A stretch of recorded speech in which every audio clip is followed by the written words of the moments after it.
फरायदों नगेन दैमारिया।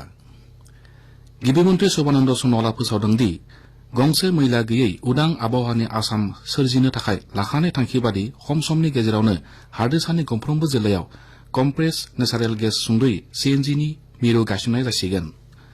डिब्रुगड़नि सकिदिङियाव मैया आसाम गेस कम्पानिनि बानजायनायाव आरो आसाम हादोरसायारि हान्थामेला निगमनि हेफाजाबाव हादोरसानि गिबि CNG संग्रा गेसनि मिरुखौ बेखेवनानै गिबि मन्थ्रिया बे बाथ्राखौ फोसावो।